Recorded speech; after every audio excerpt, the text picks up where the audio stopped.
Hi, Andrew. Thanks for joining us. Hello there. Sorry I couldn't be there for the start of the event. It looks really interesting. That's okay. We're trying multiple clashes today. It's a bit of a yes, especially within the health, service. We're trying to make sure that Casey can access the link. At the minute, there's a couple of issues. So if you're happy to go before him, would that be okay? That'd be great. I'll kick off, and hopefully Casey can join us, and let's see how it goes. I'm Andrew Attfield. I'm the Associate Director of Public Health for Barts Health NHS Trust. Part of our mission as a trust is to address inequalities and also to support the local population where we can. That's part of that. When we established the trust in 2012, that was part of our core mission. My background actually is around working with communities, employment, and place-based type initiatives, and then moving into public health a bit later on in my career. So a lot of this is quite relevant. Now, for those who don't know us, we're a very big NHS trust. We employ about 18,000 people, and we run 5 hospitals in East London, including the Royal London Hospital, and one in the City of London, which is Barts Hospital. Also ones in Newham and Waltham Forest. We for a long time, I say, we've run initiatives to employ local people, look at apprenticeship schemes and things like that. So we've always been very excited to be a host for the Project Research scheme. I think I've circulated a case study, which if you can't see it, don't worry about it. But it's good to be. So it's good to have there, because what I particularly wanted to talk about was some of the long-term sustainable support that we put in place at the trust. The schemes of Project Search at the trust have been around for about nearly 8 years now, and in that time, we've resulted in employing 54 graduates with people with learning disabilities and autism. Over that time, this is a very high, over a good, I would say between 50–60% of the interns going through. I think the scheme claimed a little bit higher actually, but because people get jobs outside the health service, do move on to work. So it's been a very, I think, pretty successful scheme in that time. But what we became conscious of is that a lot of these 54 people required additional support, which we weren't able to provide through normal kind of HR support and things like that. So we set up a scheme with our colleagues from Kaleidoscope Sabre as what we call a follow-on coach, and we decided to do this as a sort of proof of concept. And effectively, this Tracy, who's hopefully is on the call, we'll say more, but is effectively providing that regular support, and the business case for this was entirely supplied via access to work funding. And we said we would do a sort of 16 months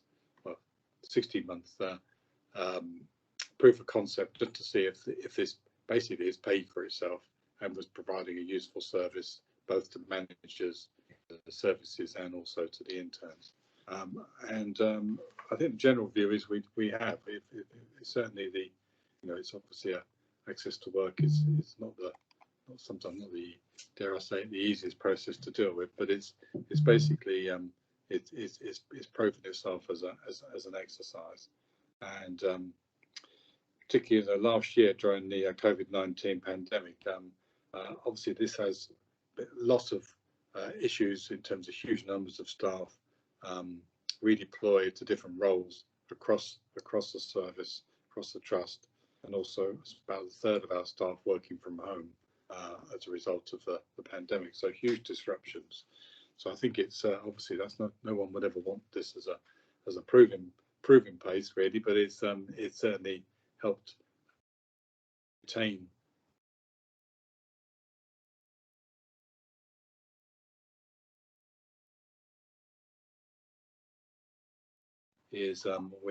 I've met with our head of inclusion and head of finance. Our accountants have agreed that it doesn't cost trust any money, which is a great massive step forward, or any additional cost. And indeed, by retaining excellent members of staff will help us. The case is made, really. So that's where we are. We're going to go back to our board in March, our inclusion board, with a recommendation retaining the scheme. And I'm hoping actually is that the board will agree to create this coach as a sort of permanent member of staff within the people directorate, which will I think help sustain it in the future and also provide a kind of source of expertise within that team. So I think I'm going to stop there and take any questions. Thank you, Andrew. That would be great. We are opening it up to see if we have any questions now from anybody. Just looking. We lost you for a minute during the when you were speaking, Andrew, but it was only a minute or two.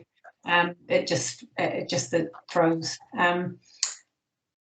Okay, so there's someone saying that they've from a college when she was at Newham College, many of their interns gained employment through the trust. So I think that's really an endorsement of what you're doing.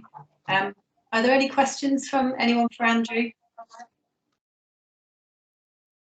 Yeah, I can respond to the Newham point. Actually, the Newham scheme is something, a supported employment scheme that's is a bit different from some of the other parts because it's got that relationship with Newham Council's adult care services and with Newham College.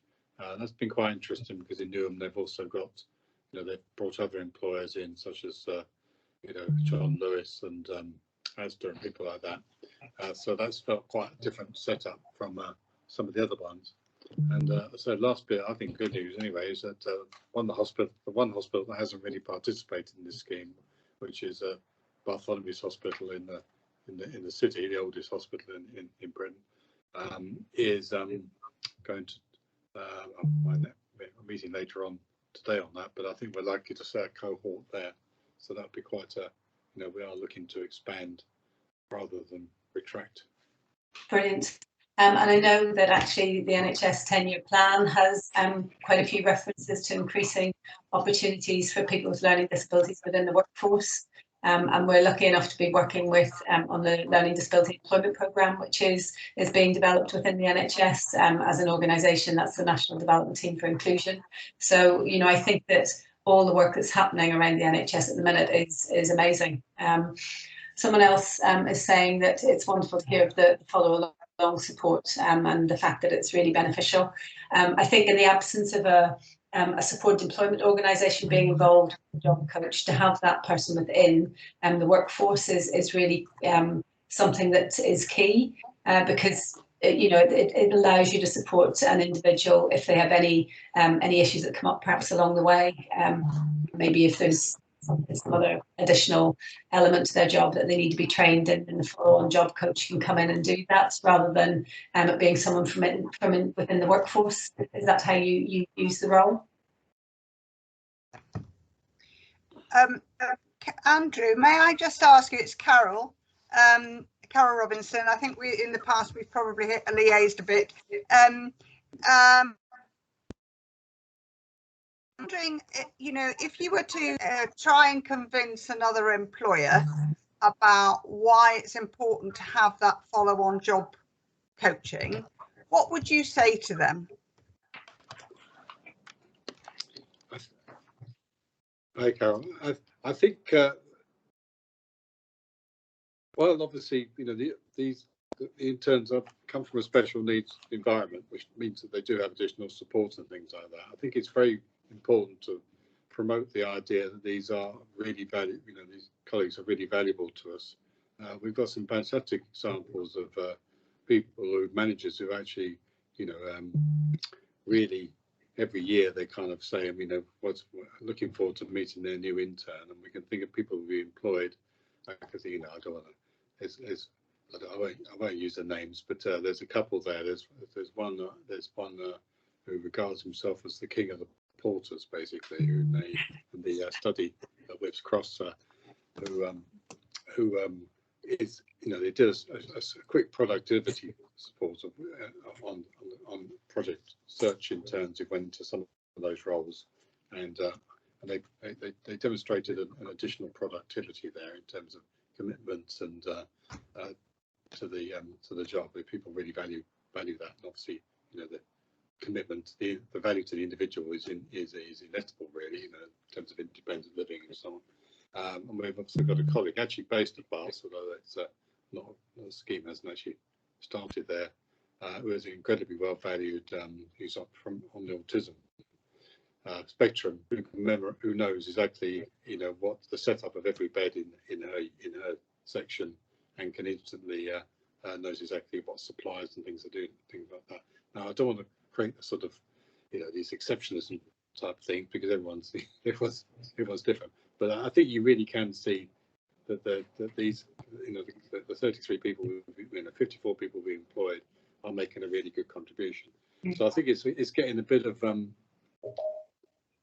going to lose my phone in a minute because I'm running out of juice. It's been a busy morning, but I think, Carol, I think that plussing up the people that they may, the additional support will be required, but the actual value to the organisation and to the services is also incredibly good. And it's an important thing to think. This is the project search mission, really, isn't it? Is that it's not a kind of like a social responsibility thing you do on the side. You do treat it as a source of good workers, and actually the expertise given the expertise of the knowledge that can be spread through things like this within both HR professionals but also managers is it's been really impressive. I think it makes people better managers. Andrew, there's a question in the chat for you about how do you engage your department managers to accept interns and encourage employees to become mentors? I mean, I think you've sort of touched on it, but do you want to say anything further? I think it's good to get, the model very much involves business leaders and things like that. I think there is, particularly from a health setting, people are very aware of the kind of vulnerability of this group. So there is a sensitivity without a doubt. But I think what you do is that you socialise the scheme amongst managers and so on. You demonstrate, you get some good leaders. At Barts, for example, I'm going to talk about them because, as I say, we're hoping to get a group in September. Is the acting chief executive there took an interest, so we've got some leadership from the top, and the next stage really is going to have meetings with the various middle managers, people who tend to be the people at responsibility, and have a look at that, and then gradually win people over. And I think, to say, our experience actually is once people have got the hang of it, as it were, they're actually looking forward to their next cohort, really, because it's staff activity. Not surprisingly, life is hard at the moment. Yeah, I think the messages that we've heard this morning are very similar to your experiences too. And Keith Bates, who is going to speak shortly, was saying that follow-on job coaching, either inside the employer or through external supported employment agency, represents an important part of the long-term thinking that's needed to make sure that we get good employment outcomes. So yeah, I think it was really, really good to hear you say that. Thank you. Carol, did you want to ask anything further there? No, I don't think so. I think Casey and Tracy are having real difficulties getting into the meeting. So I think probably we should try and well, I think we probably should move on to Keith actually, and then see if Casey can actually join us afterwards. That would be probably the best way to do it. Thank you so much, Andrew. That's been great. I'm sorry, I've got to love you and leave you, really, but it's been really, it's a joy to talk about this scheme, and I would encourage anyone who's not involved to give it some serious consideration. Yeah, sorry, and I realised my camera's been off all the time. So nice to see you. Anyway. Nice to see you. Yeah, lovely. Thanks very much. Thanks, Andrew. Thank you. Okay. So I think, Carol, we're going to go, we have to change our running order slightly, and typical situation we've got at the minute with Wi-Fi and various things, but that's the place we're in at the minute with everything. But we have got Keith Bates with us, and we're going to go to his section next, which is what good employment support looks like. And so Rebecca's going to set that up, I think. Rebecca, are you there?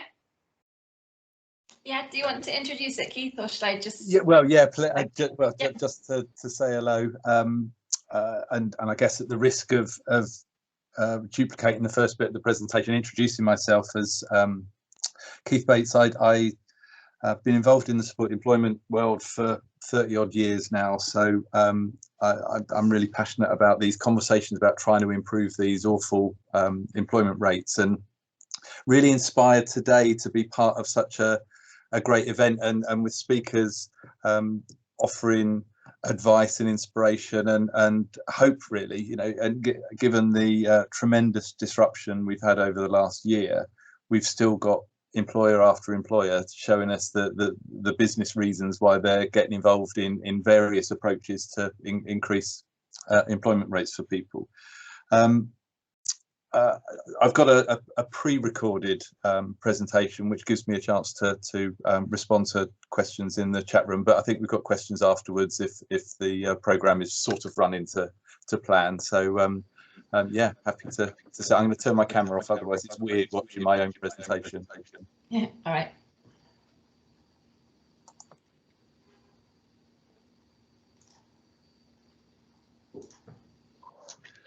Hi, my name's Keith Bates. I'm the Director of Mutually Inclusive Partnerships, which is an organisation that brings together a number of social enterprises, programmes and initiatives that are designed to improve employment outcomes for people with SEND.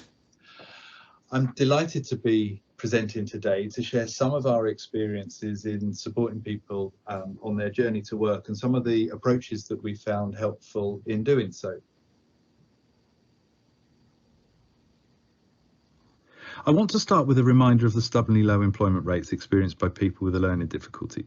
We can see here that for the last 10 years and longer, the employment rate has hovered on or around 6%, and if anything is getting worse. And whilst we need to be a little bit careful about statistics, and certainly these numbers are drawn from a range of different sources, which means that the type of work included and who is counted in the data can vary, no one can suggest this paints a particularly glowing picture. And it is these employment rates that we must have at the forefront of our minds when we construct employment support mechanisms for people with learning difficulties. However, I'd like to contrast the last slide with a story of success, and as this presentation will hopefully try and convey, we do have a good sense of what good quality job coaching support should look like. So, having attended a supported internship in his final year of college, Will had been working as a job coach in his search to find paid employment. As part of that, the job coach attended a job fair run by the local authority. One of the participating employers at that job fair was the local hospital. Having identified a position that would match Will's skills and interests, the job coach then helped Will apply. After a successful interview, Will was offered a position as stores porter, working 40 hours a week. However, before he started work, the job coach spent a lot of time at the hospital learning the new role, understanding the routines and getting to know the team. This meant that when Will started work, the job coach was able to systematically teach the job to ensure that everything was done to the hospital's standards. However, training wasn't just about covering the work tasks. The job coach also helped Will to understand how things worked at the hospital, such as how different employees in the hospital had priority over the lifts. Will was also supported to talk to his manager about how tasks might be adjusted to help him work effectively and to make it easy for him to perform at his best. In Will's case, this was really just about giving specific areas to deliver to and being allowed to load his own trolley so he would really understand what items he had to work with. Of course, once he'd settled into his new role, the job coach was able to fade and allow Will to work independently. And although it took a little time, with the right support, Will was able to learn all the tasks and develop the skills needed to be a successful porter. Having both a supportive manager and training from a job coach has made all the difference. And that's really an important message I want to get across today.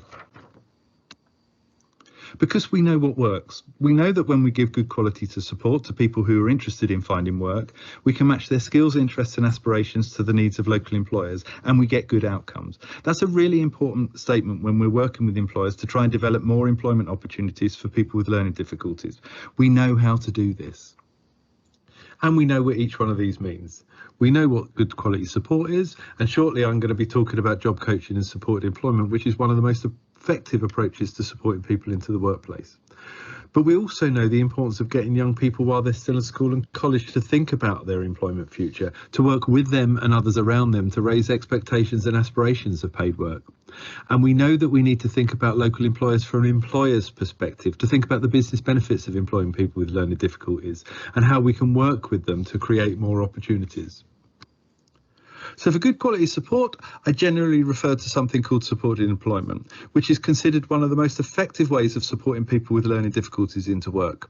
It has a set of values and practices that are underpinned by two really important principles. The first is that everybody can work if we can figure out how to support them. The second is that often the best place to learn a job is in the job. Now, these two principles not only tell us who we should be working with, but also how we should be going about supporting people to learn. Supported employment, therefore, has a focus on identifying a suitable job for each job seeker before supporting that job seeker to learn the ropes and settle in. And this is the basis on which we engage with employers.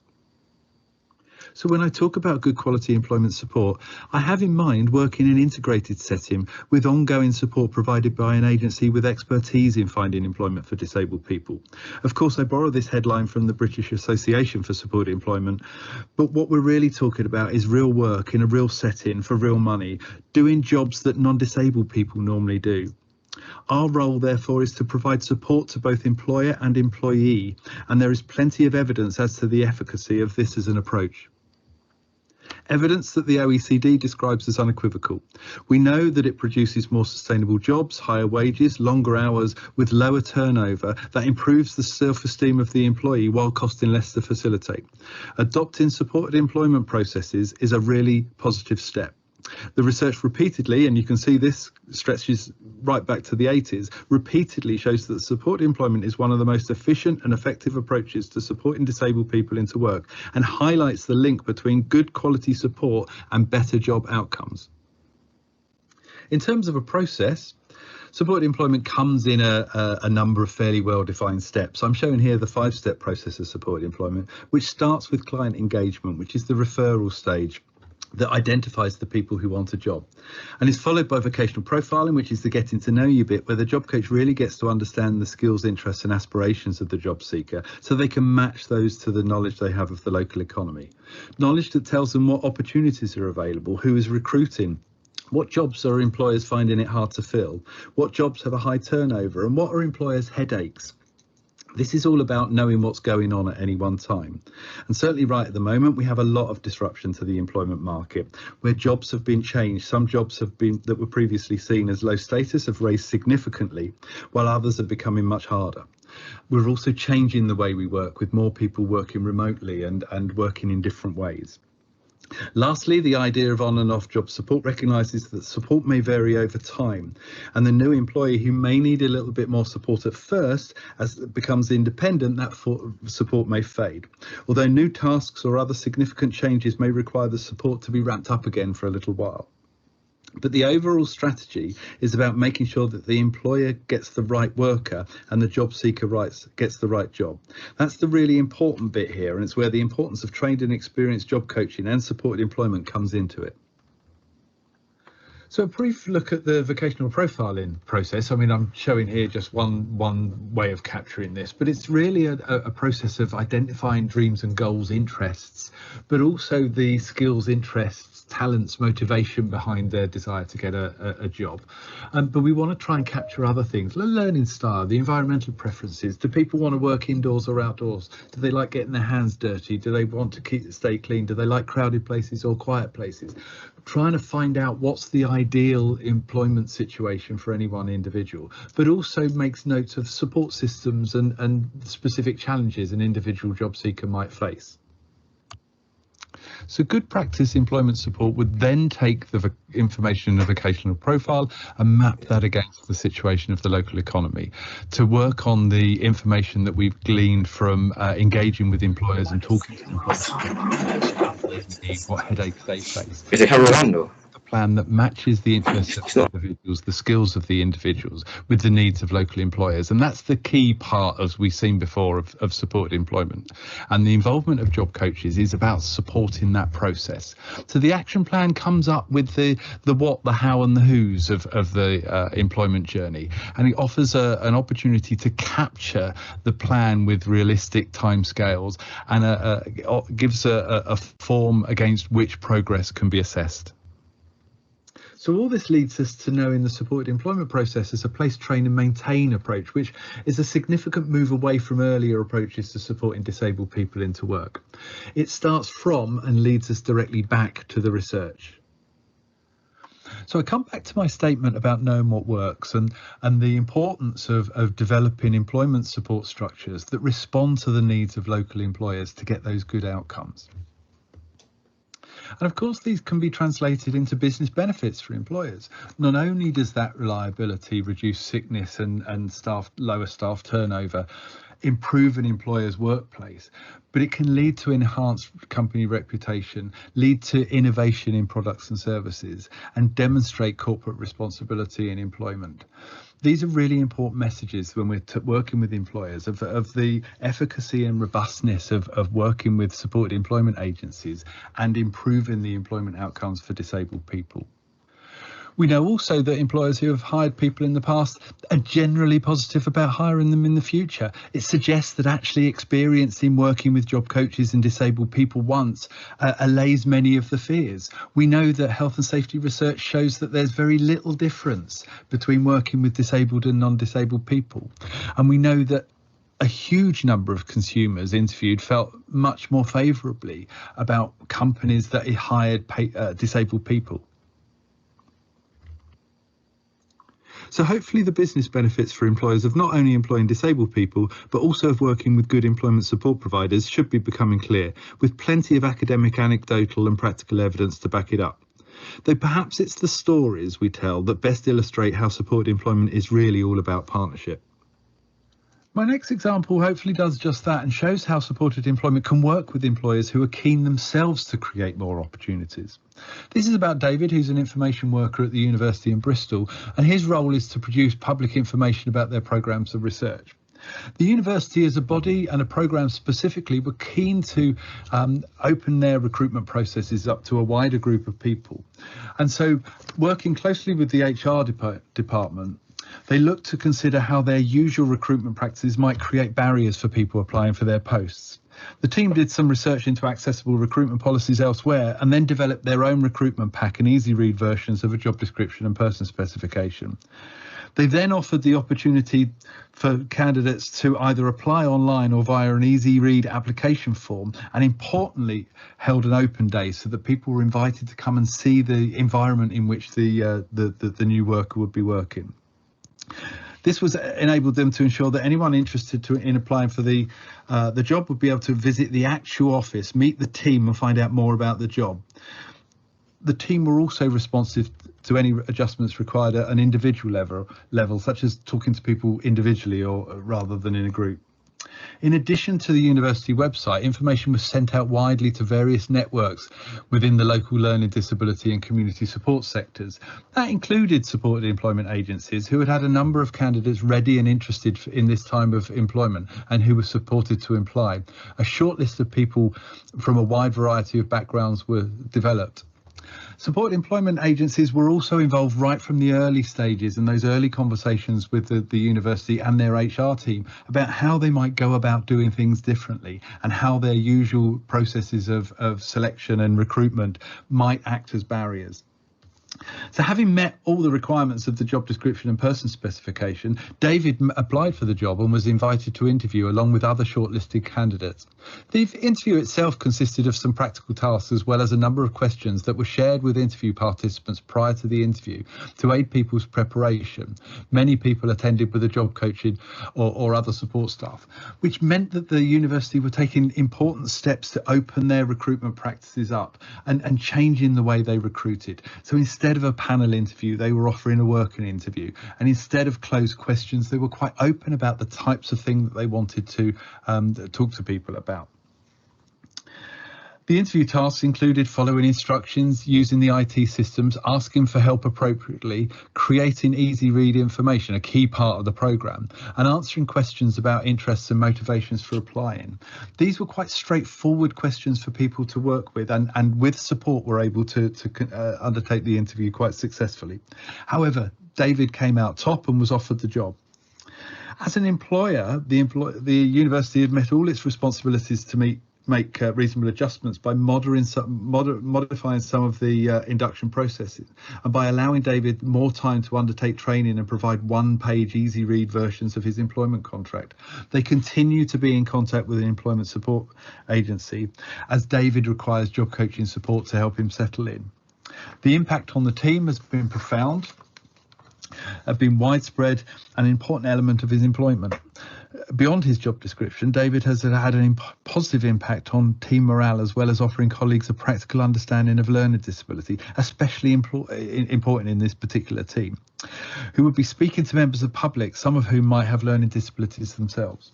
So this is a really important example of how supported employment interacted with an employer throughout the process of recruitment and into the job itself. And of course, the best thing of all is that employers don't have to do this by themselves.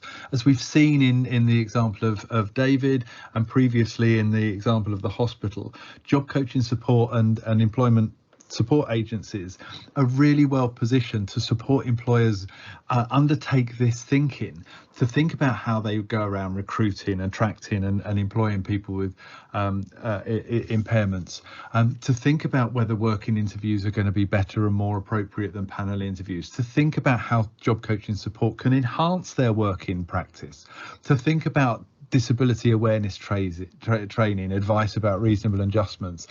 Job coaches and supported employment agencies can come in and analyse tasks, and they can help identify employment opportunities. They can help with shortlisting support.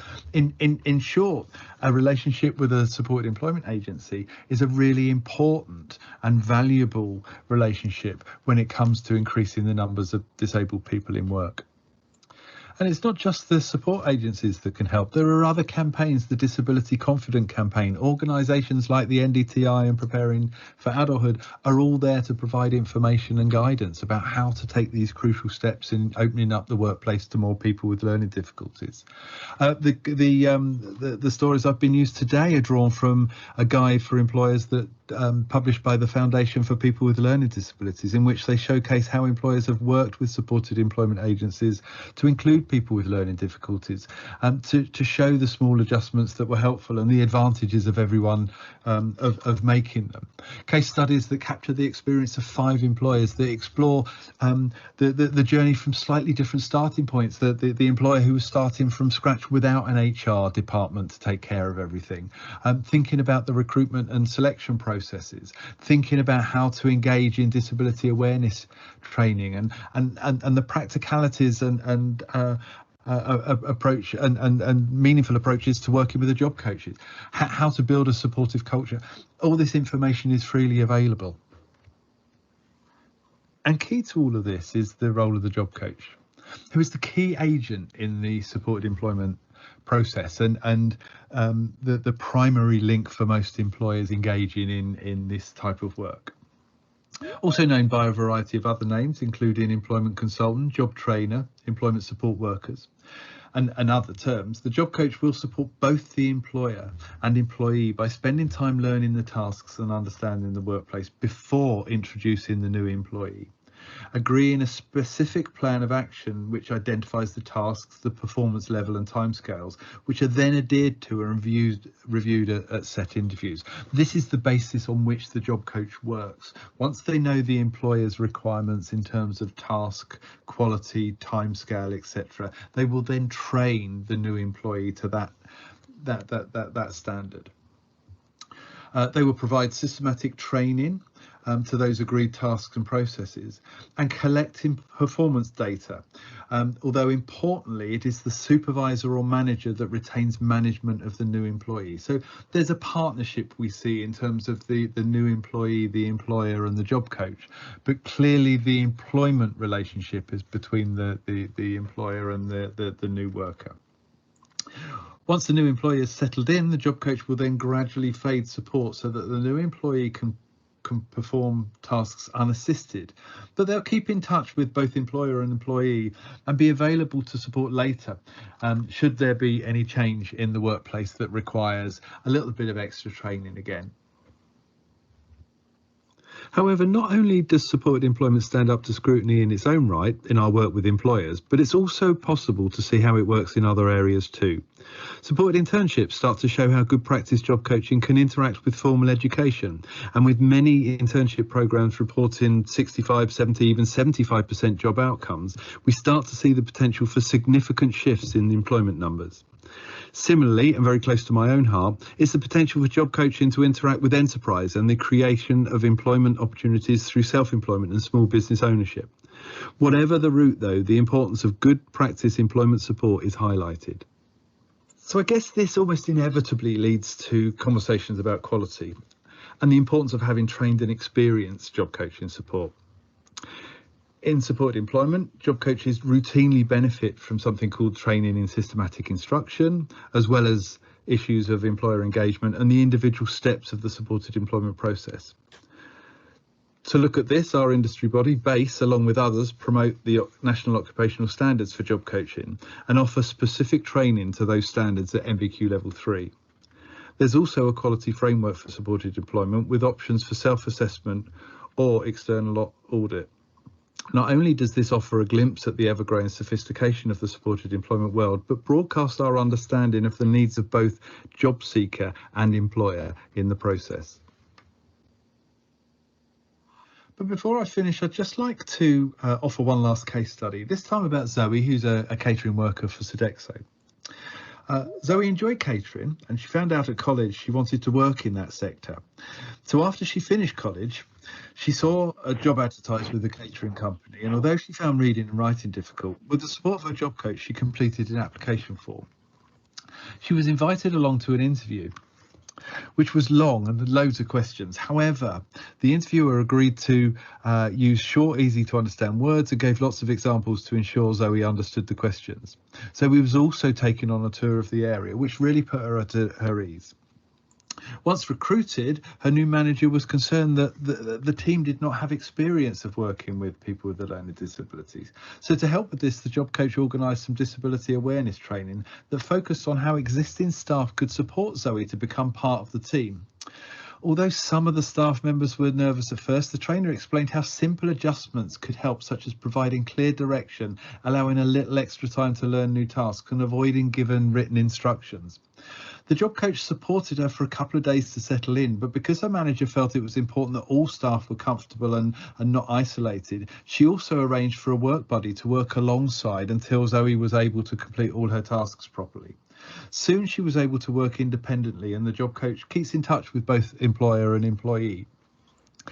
What I think is really important here are the small changes that employers can make to enhance the experience of work and to bring out the best in people, and we call this reasonable adjustments within disability support networks. But actually, as an employer myself, I know that I'm always making slight adjustments to create the space through which my employees and my colleagues can shine. So it's not just a disability thing. This is about being a good manager. And I think one of the really important things when we're working with employers is that job coaches and supported employment agencies can help employers be better, but whilst not distracting them from the widgets they're trying to make or the services they're trying to deliver. So I do hope I've been able to convey a sense of what we mean by good practice when we describe employment support, and that applying that practice makes sense not only to those we support, the job seekers and employers, but also to those that fund us, the local authorities, the government departments, the grant funders, individuals and families. We do, after all, know what works, and that employing disabled workers carries business as well as social benefits, that many of those are linked to the good quality support structures that we construct, that most adjustments are small, with changes often benefiting all employees, and that working with a supported employment agency is all about growing a beneficial relationship. Thank you.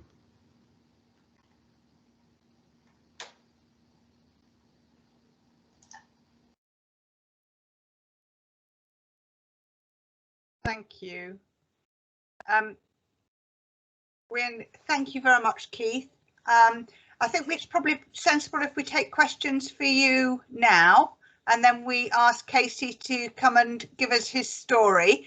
It'd be a lovely way to end the session this morning. So has anybody got any questions for Keith? You can type them in the chat, or you can put your hand up, whichever works for you. There's hand up.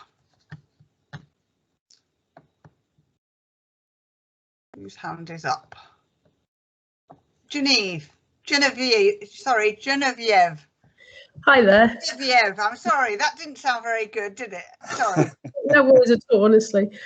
First off, I want to say thank you so much for the presentation, Keith, because it aligns exactly with the role I'm currently doing, and I found it very useful and very inspiring. It's only just started. So I'm a job coach for 14 to 25-year-olds in the Cambridgeshire area, and I'm really going to start working on that interlink between employers, provision, traineeships, and schools to get young people into the work they really want to go for. And I found the different ways of making plans to make it easier for employers to understand really valuable.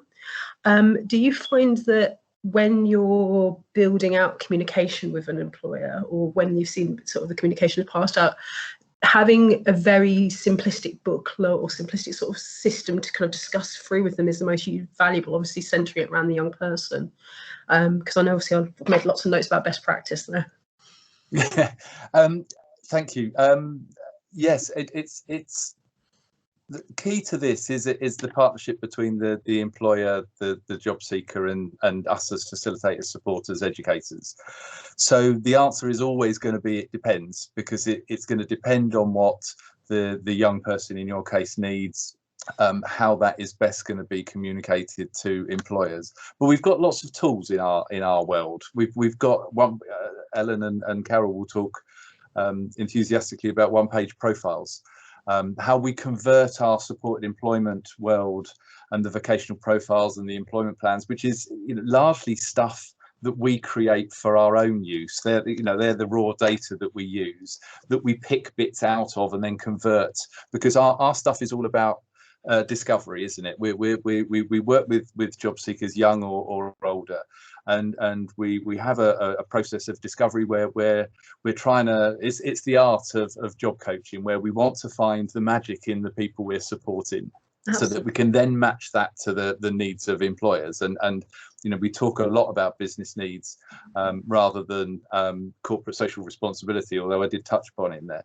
But how we do that and the mechanisms we use need to be aligned with primarily the job seeker, but also how that gets across to employers. So we can have conversations with employers, we can change the way that employers do stuff. I talked about different recruitment processes that are less paper-based and more doing-based and activity-based.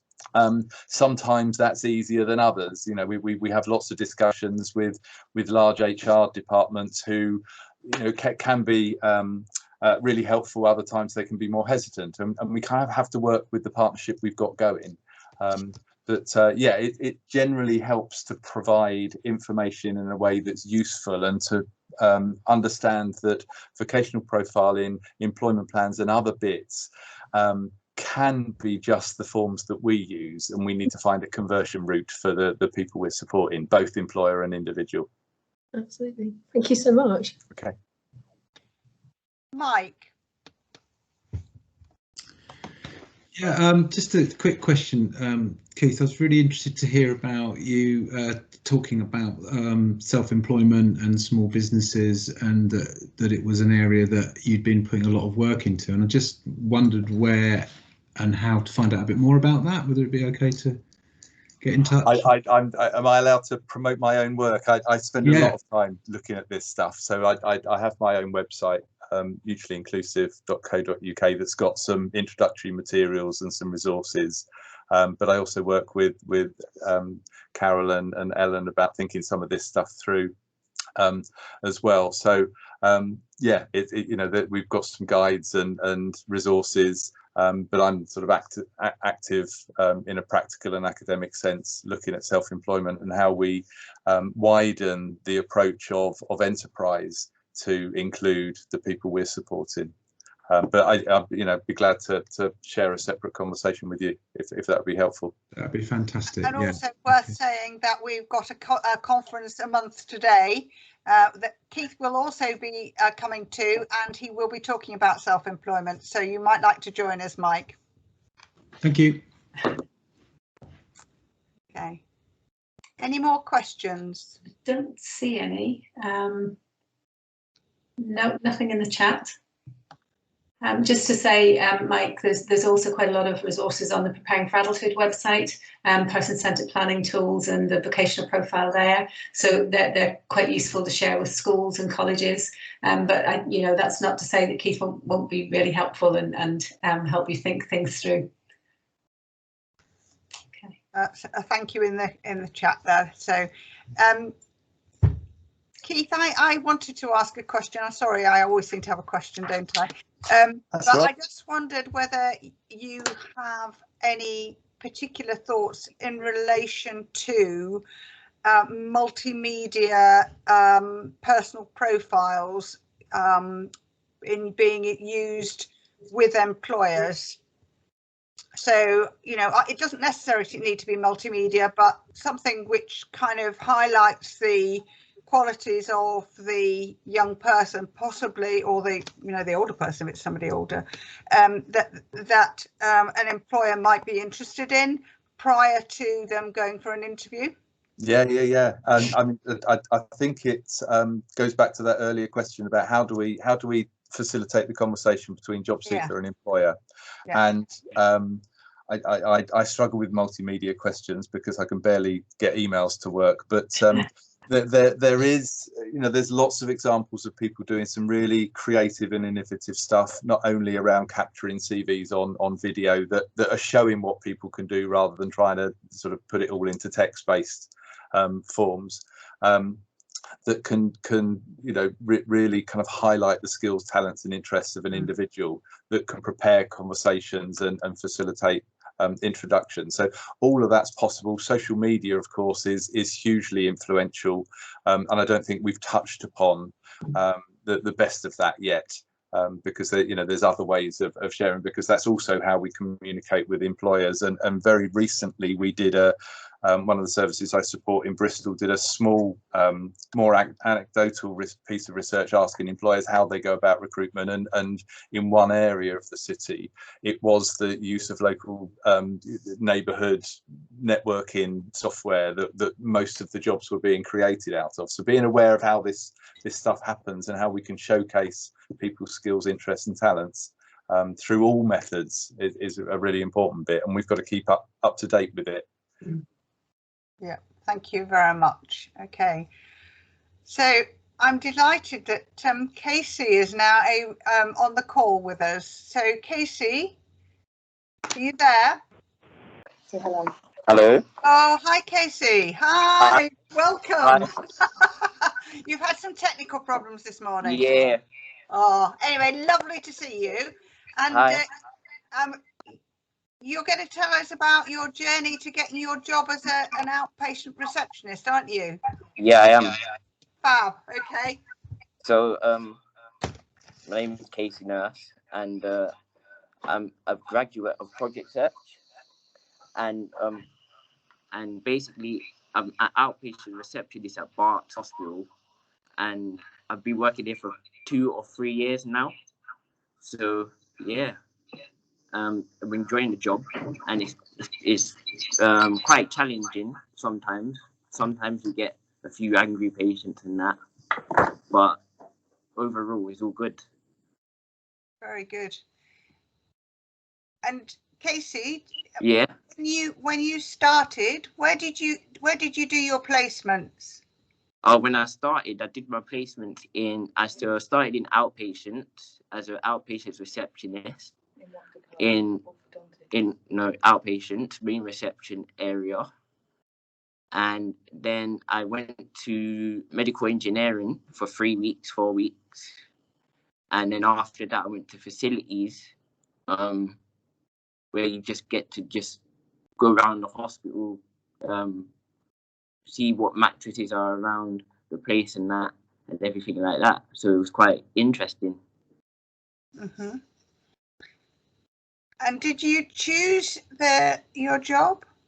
Did I choose? Yeah, so I had 2 jobs that were going for me actually. I had facilities and I had outpatients, and I chose the outpatients job because I think I was more skilled at it at the time, and more customer service as well. Okay. And what is the best thing about working, Casey? What's the best thing? So you get paid, and you can buy whatever you want to buy as well, and you just make loads of friends where you're working as well, and that's the great thing about it. So you get great connections, you build up friendships where you work as well. So yeah, and the independence as well. Wonderful.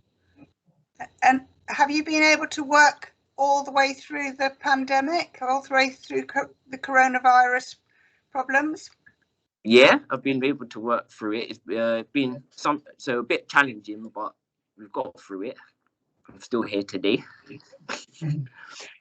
Casey, could I ask you a question? It's Ellen here. I've been emailing you. Yeah. I just wanted to ask, how do you get to and from work? How do I? So I walk in the mornings to work because I live like 12 minutes down the road from the hospital. Or sometimes I get the bus as well. But mostly I walk because I like to do a bit of exercise in the morning. Excellent. That's good. Good to get a walk in, isn't it? Yeah. Who do you actually work with in your job? I work with like a few receptionists and one other receptionist. So I'm normally there on my own sometimes. So I just run the desk on my own mostly. Wow. That's a responsible job. Yeah. Yeah, that's good. That's good. And do you use the computer?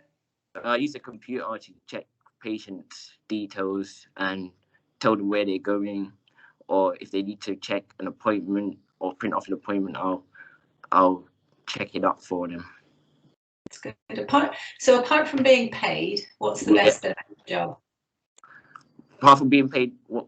Say the question again. Apart from getting paid for doing it, what's the best bit about your job? Probably like making friends and that, and just getting on with people. What if you didn't have a job?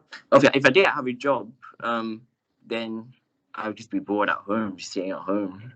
Yeah. No, it's great to hear you doing a good job and hearing what you can do. Thank you. Fantastic. Have you any other questions, Carol? No, but other people may. So Are you happy for us to open it up for other people to ask you questions, Casey? Yeah, I don't mind. Yeah, great. Okay. Does anybody want to ask Casey anything? Well, they're a quiet lot today. They have been a very quiet lot today, Casey. So I think you've told them lots about what you do, though. So that's maybe why they don't have any questions, because you've been very clear. Yeah. Okay. Someone's just said thank you, Casey. So thank you for sharing your story. It's been very good. And great to hear you've been there. Did you say a couple of years now? I think 3-4 years now. Wow. Wow. Jasmine has a question for you. Yeah. Hi, Casey. Hi. I just wanted to ask you what your dream job is. What is your future goals? What's my future goals? Oh, that's a good one. So when I was younger, it used to be like a footballer, because I really was into football and that. And And I want to do some I want to retake some of my GCSEs as well. That I didn't get a chance to do, so that's what I really want to do as well. But my dream job would also be like something that will help people out as well. But obviously I'm in here now, but I want to do something else. I don't want to stay in the same job for like ages. That's lovely. Thanks, Casey. All right. Brilliant. Brilliant. Okay. Anybody else? Anything else to ask, Casey? No. I think we're. Yeah. And who do you go to? I've got another question for you, Casey. Who do you go to if you need some help?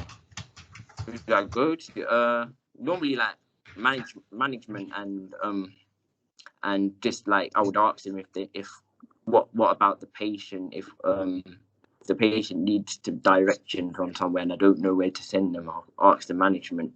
But I normally just deal with it on my own. Yep. I expect you've got good at finding your way around the hospital as well, haven't you? Yeah, mostly everyone asks me because I'm like one of those Google Map things. Yeah, I remember that. I remember thinking how many times I walked down a corridor when I worked in a hospital and people would just stop me and say, do you know the way to ward something or other, or, you know, yeah. And yeah, you do feel like you're kind of, you know, you should be sort of putting your hands out in different directions all the time. So yeah, I'll get people asking me, oh, where's this, where's that? And they don't know where it is, so they'll come to me and they'll go, oh, Casey knows it. But when I'm off, they'll have a problem because they will, oh, I don't know where it is. So they miss you when you're not there. Yeah. Yeah, I bet. Brilliant. We've had some nice comments, people saying that it's great inspiration to hear about young people talking about their jobs. So it's been fantastic to hear about yours. We've got another question though, I think. We've got a question from Rachel. Rachel, would you like to ask your question? Hi Casey, my Hi. name's Rachel. I'm an employment consultant, so I do kind of job coaching stuff. Yeah. And I want to ask you how many hours you work a week. How many hours I work a week? So I do it like I do 8:30 to 5 a day. Wow, So that's a long day. It's a long day. Sometimes I get in earlier than that. If I'm early, I'll start earlier than that. But it's normally 8 hours a day. Good. I do. Amazing. And that we've got another question. Was that all, Rachel? Before I go on to another question. Thank you so much, Casey. You're an inspiration. Thank you. Good. So we have a question about what advice, have you any advice that you would give someone who's worried about getting a job? So first of all, if you just be yourself, never try to act like anyone else. Yeah. And also just taking the skills that people are teaching you as well, because it will take you far in life. So yeah. Excellent.